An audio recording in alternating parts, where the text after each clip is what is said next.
Assalamu alaikum everyone. Today's lecture is a continuation of my previous video on mitral valve diseases. In this video, we are going to talk about mitral valve prolapse or Barlow syndrome, also called floppy mitral valve. So what is mitral valve prolapse? It is the presence of excessive mitral leaflet tissue due to the degeneration of mitral valve or due to the degeneration of chorda tendineae. This excessive or redundant leaflet prolapsed during the cystolic phase into the left atrium. As you can see, this thicker one is the prolapsed valve, cusp of the prolapsed valve.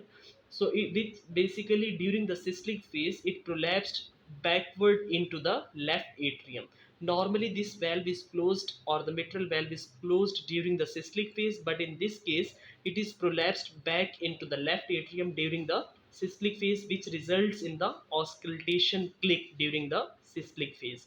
So it is one of the most common cause of mitral valve regurgitation other than the rheumatic heart diseases.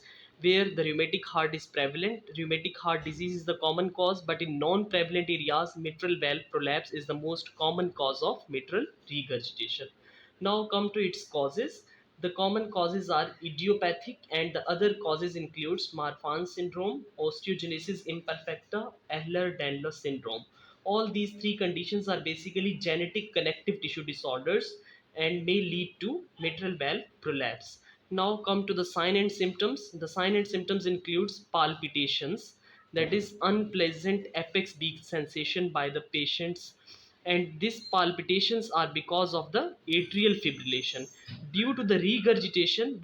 Due to the regurgitation of blood back into the left atrium, there is an enlargement of left atrium, and due to enlarged left atrium, the atrial fibrillation can occur and palpitations can be sensed by the patient.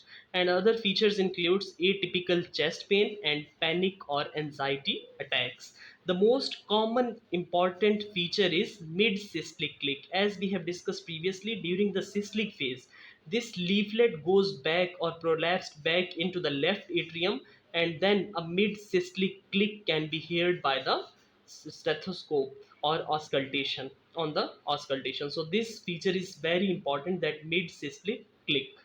And other features include, this feature is very rare, that is thromboembolism. This is because of the atrial fibrillation. The patient becomes prone to develop the thrombi and the emboli if the patient has atrial fibrillation because of this mitral valve prolapse, but this feature is very rare. The common feature is mid cystolic click.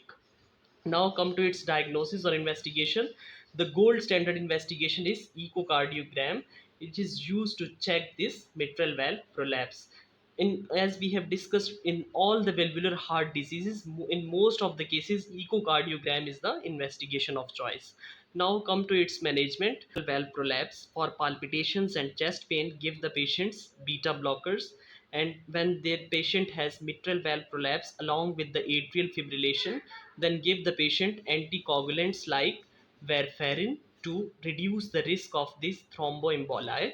And when the patient has mitral valve prolapse along with severe mitral regurgitation, then surgical correction is needed to improve the mitral valve prolapse. So this was whole about mitral valve prolapse. Thank you so much for watching this video.